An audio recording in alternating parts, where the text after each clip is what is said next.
This is the story of a town that vanished into thin air. It's one of the strangest mysteries in American history, and even after all these years, no one has been able to solve it. It all started in 1917.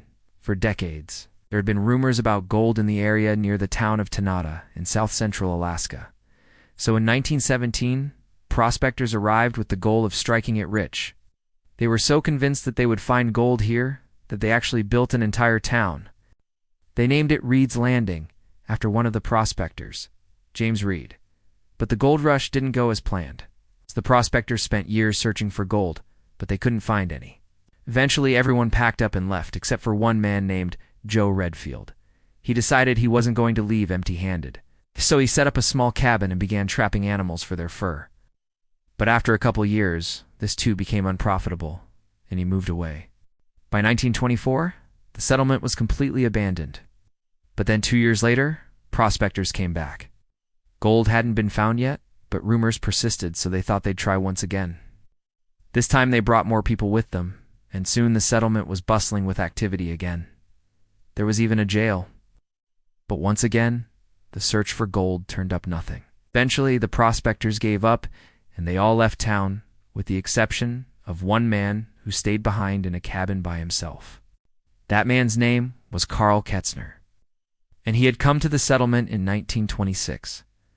But when a government official went by his cabin in 1932 to collect taxes, they found something strange. The cabin was completely deserted. His food supplies were still there, and his dog was there too, but there was no sign of Carl anywhere. Strangely enough, this wasn't the last time that this happened either. In 1932, a pilot named Carl Erickson landed his plane nearby and noticed the settlement, or what was left of it. Once again, he found one of the buildings occupied. A trapper was living inside of it, and he said that he had been living there for over a year. He told Erickson about how he had heard stories of Reed's Landing from some prospectors. Then he packed up his things and moved there, built a new cabin, and settled down. But just as before, the man disappeared without a trace. The cabin was abandoned once again, although this time it seemed like whoever lived there had only been gone for a very short time. I guess their belongings were still there, some of the food was still fresh. Their bedroll was laid out as if they had just gone out for the day. Their tools were sitting by the door and their rifle was leaning in the corner. It really seemed like they had just disappeared into thin air. This happened several more times over the next few decades. In 1949, a young couple named George and Elizabeth Crocker showed up at the settlement, and they built themselves a log cabin. Soon after they arrived, a forest ranger checked in on them, but there was no sign of them. The cabin was locked up tight, and there was no response when he knocked. Just 2 weeks later, the cabin was found destroyed and partially buried in a landslide. But the Crockers were never found.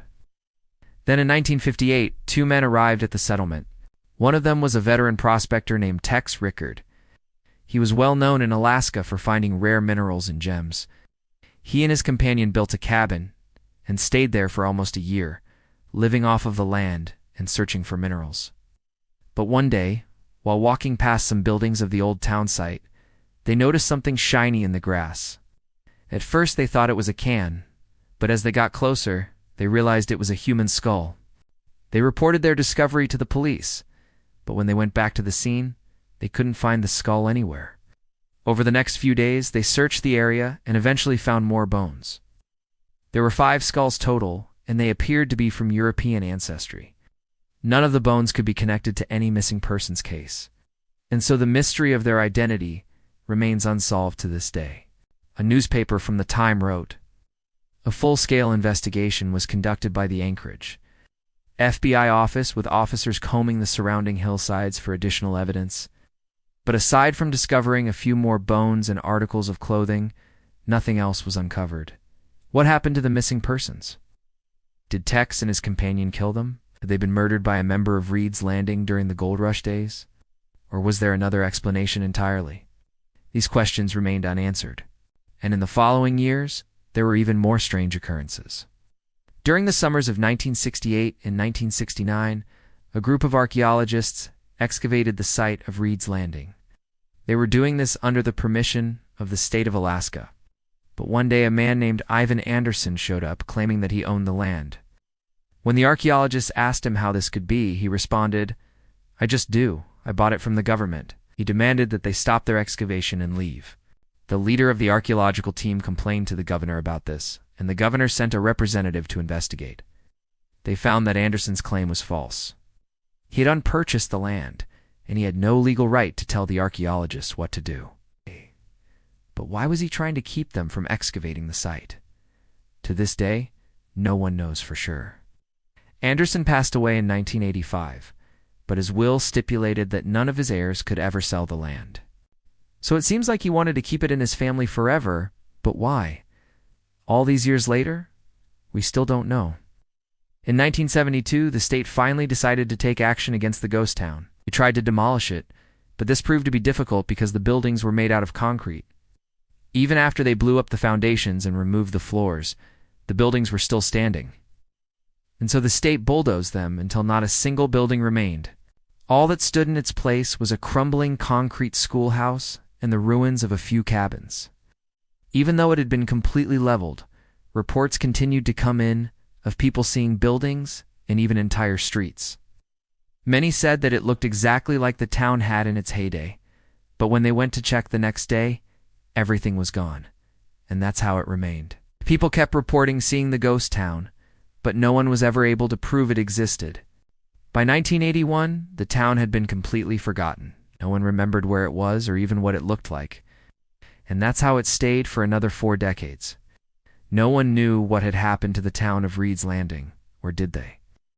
In 2022, a man named Steve McCullough rediscovered the site. He lives nearby now and was hiking in the area with his drone. When he came across the old town site, you might have seen the pictures. There are no buildings left, just a few foundation outlines. But he said that it felt like time travel. He couldn't believe that such a large town could have existed here and then completely vanished. If he had discovered the town a few decades earlier, perhaps it could have changed everything. Maybe the mystery of the lost town would have finally been solved. But even though the town of Reed's Landing is gone, the mystery of what happened to it lives on. Some say the town is cursed. That's why all the prospectors lost their minds and disappeared one by one. Others say the land itself is haunted, which is why anyone who tries to settle there meets a bad end. But whatever the truth may be, one thing is certain: the story of Reed's Landing isn't over yet. Thanks for watching. If you enjoyed this video, check out more content.